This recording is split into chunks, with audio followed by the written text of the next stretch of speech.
that much more, he's actually just going to go straight for the big push, and I don't think he can save that tower. That was expensive for Derek. There's so many units coming in. The big crown tower taking so much damage, and this might be game 2. That looks like that is it. Yo, what's going on guys, Ian77 here. In today's video we're going to be using the decks from every single Clash Royale World Finals ever.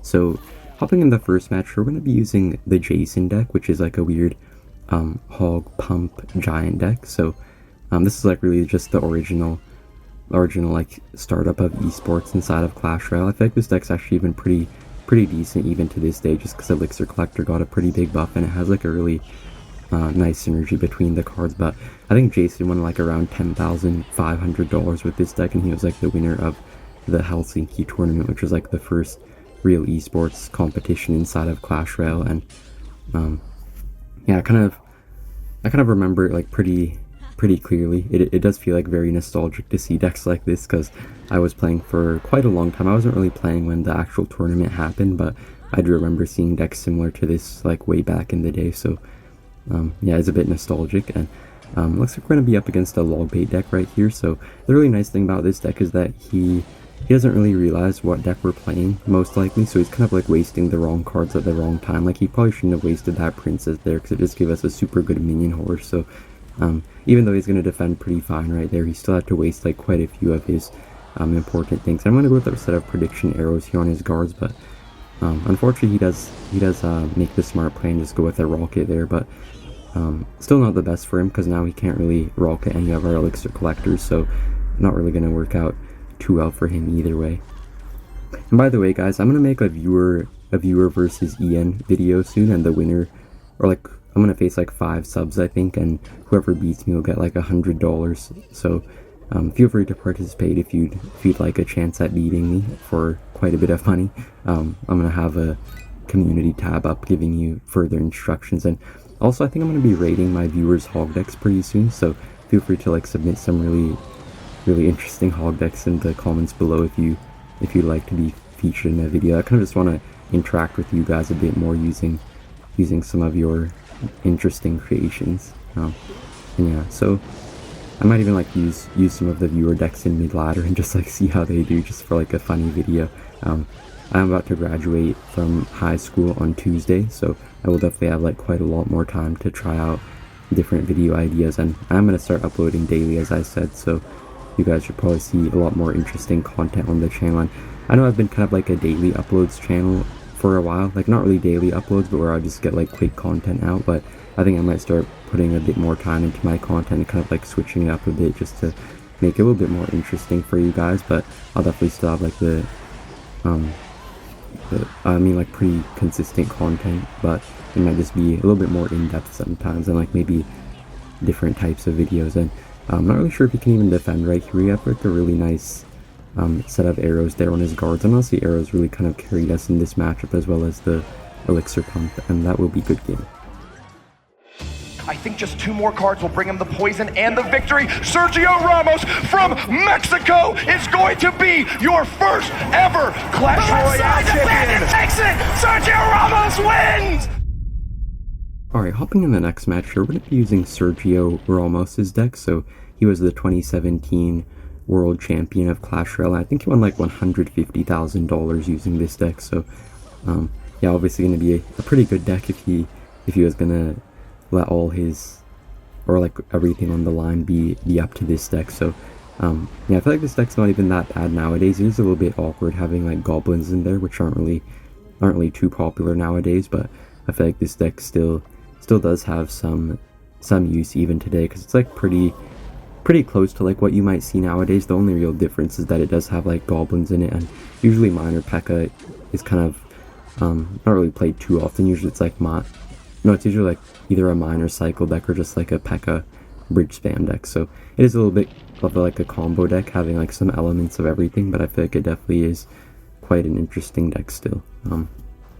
And yeah, so looks like we'll be up against 2.6 right here, which is definitely going to be pretty difficult. It is one of the harder matchups for Pekka decks in general, but we do have like minor in our deck as well, so it should be a little bit better than a Battle Ram Pekka deck would do against, or it should be like a little bit better than Battle Ram Pekka would be against 2.6. So looks like our Ewiz will get some chip damage right there, and he's going to go with the Hog plus Log, but our Pekka is really quick, so it is going to fully shut it down, and now he won't have like Log in cycle for our Goblins, so we should be able to get lots of value out of them on the defensive end if he tries to go in with like another Hog pretty soon.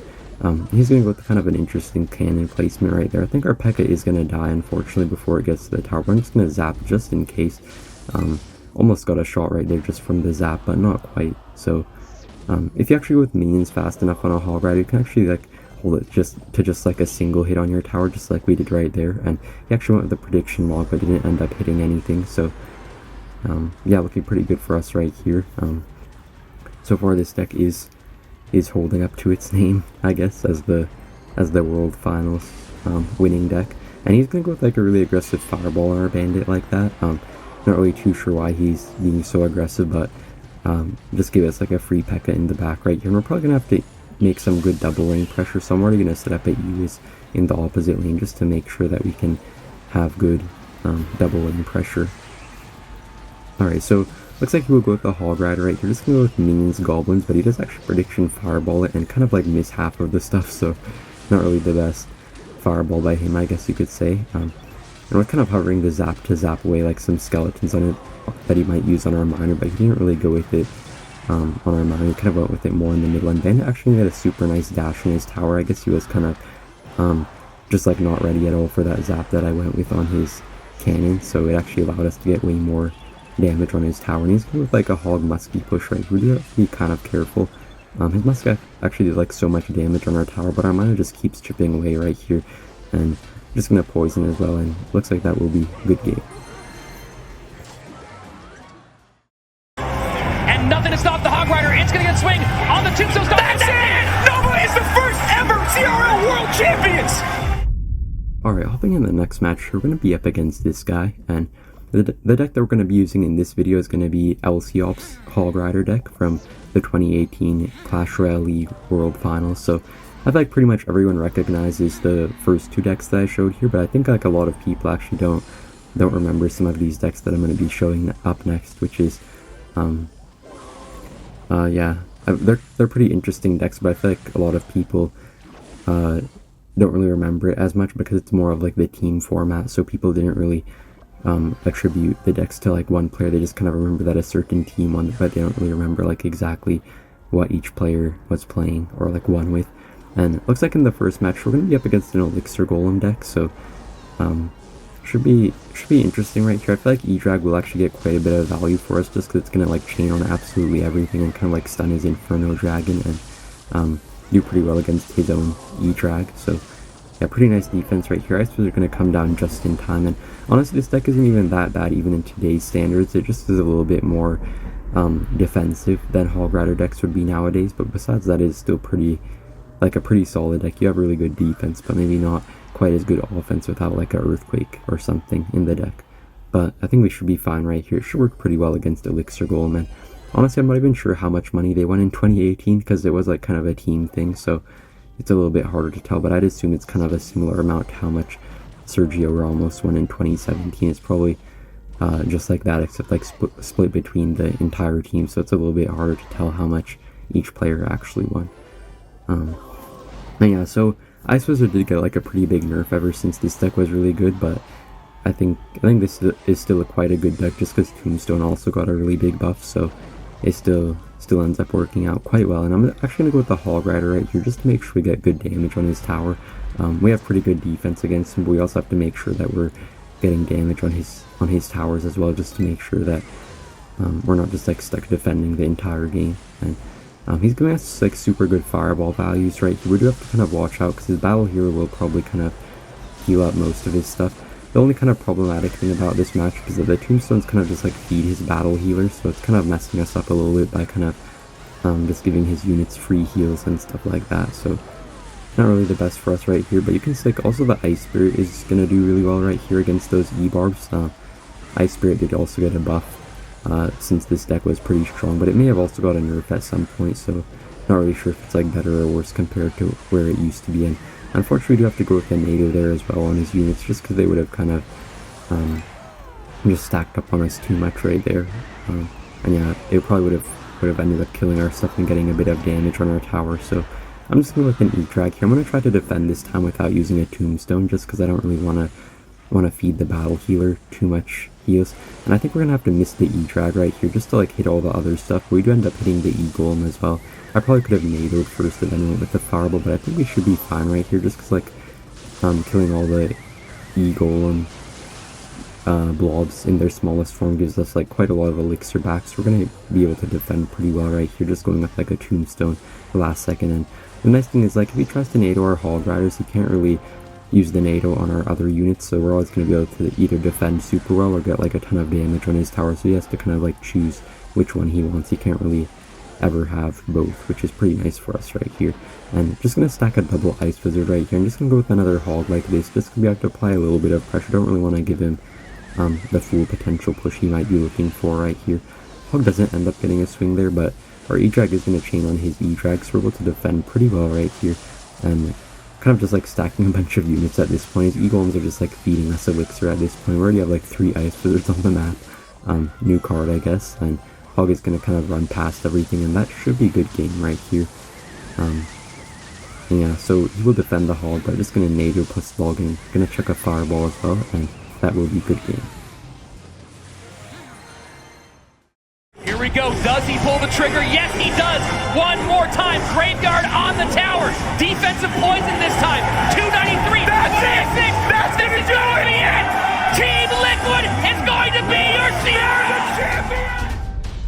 Alright, hopping in the next match, we're going to be using the deck that Surgical Goblin used in the 2019 World Finals. So it is kind of a pretty similar deck to what you would see nowadays, just like a normal splash art deck. The only real difference is that in this version you do have the bomb tower instead of like a tombstone or maybe like a goblin cage, so it did change like just very, very slightly, but this deck definitely is still actually quite viable even to this day, which is kind of interesting to see that some decks have been really good even after being through a lot over the years. They're still just as good as they always were.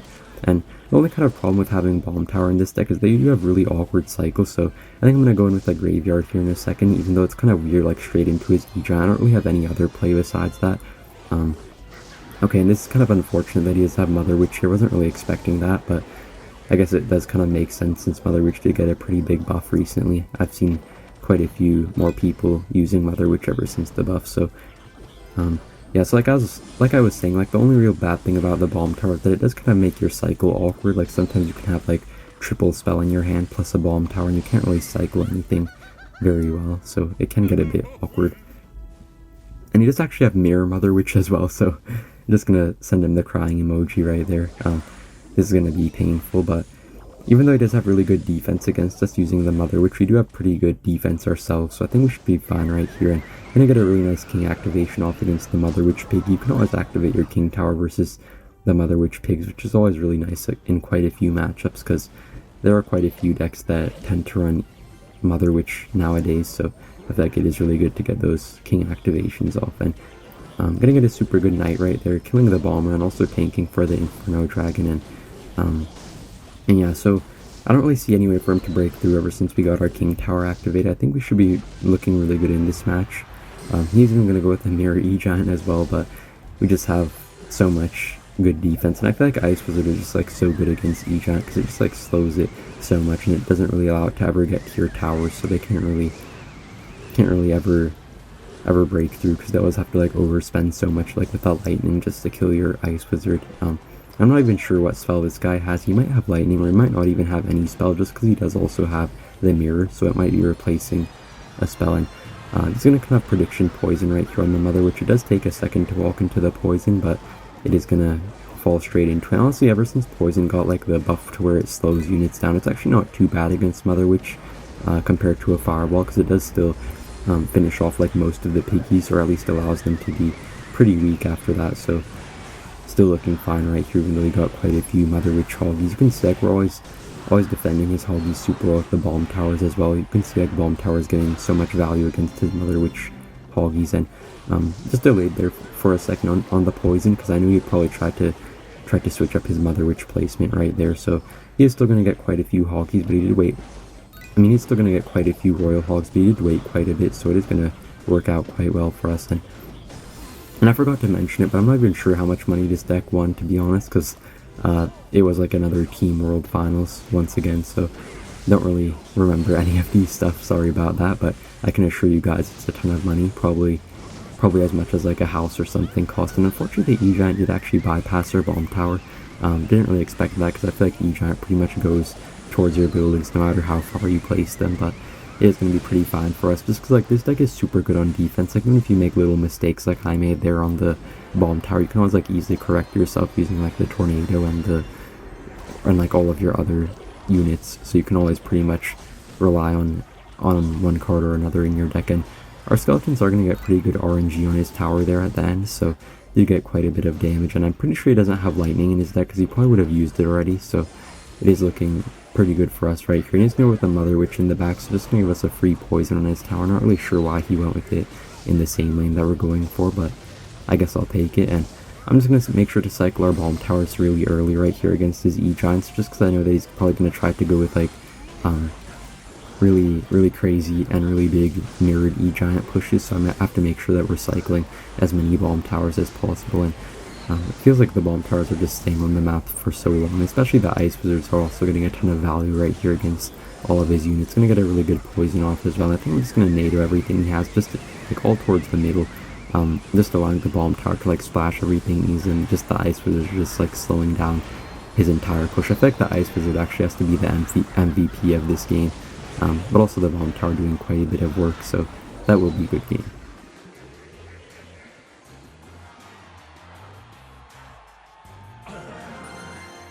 117 HP remaining. EQ trying to make room. It's not gonna happen. Team Queso completes the reverse sweep, and they are your 2020 Clash Royale League World Champion.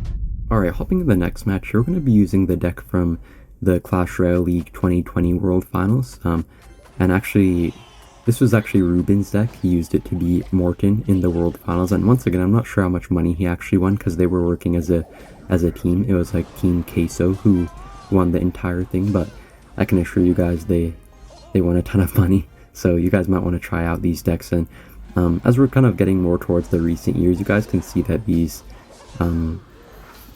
decks are getting like more and more familiar. Like, I know this deck was actually meta like not too long ago. Like it was quite good for quite some time actually, until Hunter got a big nerf. Then it kind of fell off a bit, but ever since then Hunter has got buffed a couple times, so I feel like it's still a pretty decent deck. And looks like we're going to be up against the E-Giant deck here, so honestly should be pretty good for us, because in general Mortar always does pretty well against E-Giant decks, so should be pretty nice for us right here in this matchup. And also Cannon Cart is quite nice against E-Giants as well.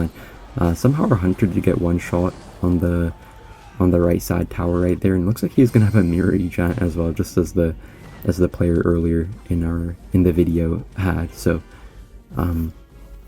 yeah, I feel like this deck could actually be really good in this meta, like especially if you guys are struggling against E-Giant decks. This deck should be really good for you. There has been quite a lot of E-Giant going around, so playing these Mortar decks should be really nice for you. And honestly, the mirror E-Giants will be a little bit more tricky to stop, but I feel like especially as we get later in this game, I feel like it should be quite a lot easier to defend his pushes. It's because like our Mortars will never really leave the field, so it should be quite a bit easier in double Elixir. But just gonna go with a Mortar, like pretty much at 0 Elixir right there, and he didn't have enough Elixir to like really play anything to stop it, so I guess he's just gonna like let most of it go. Not really sure why he's not even playing like an Inferno Dragon on it or anything like that, but I'll take it. And yeah, so we're just gonna go with an E-Giant at the river here. Honestly, not the best E-Giant in my opinion. I think our Hunter's pretty much just gonna absolutely demolish it. I guess he didn't realize that I had a Hunter in my deck. But yeah, looking pretty good for us right here. Mortar is gonna pretty much take the majority of his tower at this point, and Cannon Cart is actually gonna lock on in the left lane right there, so he does have to respond to it with the Golden Knight. Otherwise it would have just like taken pretty much his whole tower right there. So in a pretty good spot right now. We do have to kind of watch out for his Inferno Dragon. Just gonna go with the Fireball on his Inferno Dragon as well, and also gonna hit his Bomber, so really nice defense right there. We do have to still watch out for his level 16 E-Giant, just because we don't really play around with that stuff. I feel like even like a 1 HP level 16 E-Giant could pretty much like take our entire tower, so have to be really careful with these E-Giants. But we do still have quite a bit of good defensive options against it, so not really too worried here. And I think I'm gonna go with go in with a Graveguard right here, just because he spent the Inferno Dragon as well, so he should be pretty low on Elixir to defend our Graveguard push right here. And I don't even think we need a Mortar on defense against his E-Giant, just go with a good Fireball in it, and Hunter's going to kind of finish off the rest here. And honestly, not the best RNG on our Graveguard right there, didn't really get almost any damage, but still looking pretty fine right here. Mortar is going to do a pretty good job against his E-Giants. Even with like a Lightning on our Mortar, he's still not going to be able to kill it, so don't really think he's going to have too much of a chance right here. We kind of just need to make sure that we're going to get like some good Graveguards on his tower, but that's about it. And it looks like his E-Giant will get one zap on his tower, and his Lightning will do quite a bit of chip damage, so it is getting a little bit close at this point. But just going to go with the Barbell right here just to finish off his Tombstone Skeletons, and hopefully we get like a couple extra RNG shots from our Graveguard. He's going to defend super well there, but we just need one more Fireball at this point, so I think we just have to like cycle a few cards, and that probably should be a good game right here. This deck is quite a heavy deck, but it also is quite a quick deck, because you do have like a pretty quick fastest cycle with this deck, but you do kind of have some heavy cards in the deck, but that will be a good game. We have our 2021 World Champion in Moogie.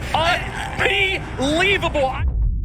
Alright, hopping to the next match, we're going to be using the deck from the CRL 2021 World Finals. So this is Moogie's deck, and it's Lumberloon Freeze, which he used to beat Mohamed Light in the World Finals for $200,000. So I think that was like actually the most money that anyone ever got from like a single Clash Royale competition. That's what Moogie won just recently, so it was a really historic moment. And this deck is very toxic, very dirty, and quite no skill, but still a fun deck nevertheless. And looks like we're gonna have a really good start right here. Gonna freeze as well, just to make sure our balloon takes his tower, and also we'll take out his Elixir Collector. So really good balloon right there.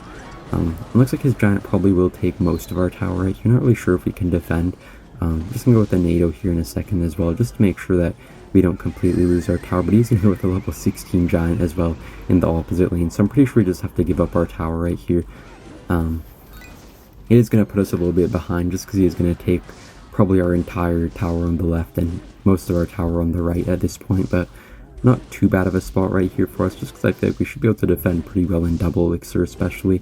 I think this guy's probably running a Sparky deck, because I think I did face him earlier, and yeah, right on cue he's going to go with the Sparky in the back. So honestly, this deck isn't even too bad against Sparky, just because like the freeze is super nice against the Sparky decks, because it will completely just like freeze the Sparky and it won't be able to shoot anything for like quite a long time. So I feel like this deck is quite nice against most Sparky decks. And he's going to go with a Wizard here, just going to freeze just to make sure we kill the Sparky. And he also kind of completely wasted his zap there, just thinking that we wouldn't have gone with the freeze there, I guess. So he kind of just like completely wasted that. And Inferno Dragon should get some damage on his tower. So yeah, we're pretty much tied up right here. Not a half bad spot. We kind of just have to like stack a bunch of units in this lane. And looks like he's actually going with a Mirror Giant in the pocket. This guy's kind of a madman, but I don't even think he has Zap in cycle right now, since he just wasted it. So it is going to just like get melted by our Inferno Dragon right there. And he's going to go with some minions right there. Don't want to go with a balloon right away, just because his minions would probably absolutely demolish it. But just gonna go with a balloon right here, and just gonna go with a freeze as well, just to make sure our baby dragon can kill his wizard right there. And Bowler is gonna pretty much wreck his barbarians, so he wasn't really able to get much of like a counter push or anything. And I don't even think he has Zap in cycle for our Inferno Dragon, so it is just gonna melt through his giant. And our balloon is almost gonna 3-crown him right here, so even if he does take our tower, I think he's not gonna be able to defend his king tower after that. So just gonna go with a balloon right here, gonna see if we can 3-crown him in time. He's gonna go with a Sparky in the pocket, but I can just freeze it. And thank you guys for watching, and see you in the next one. Bye!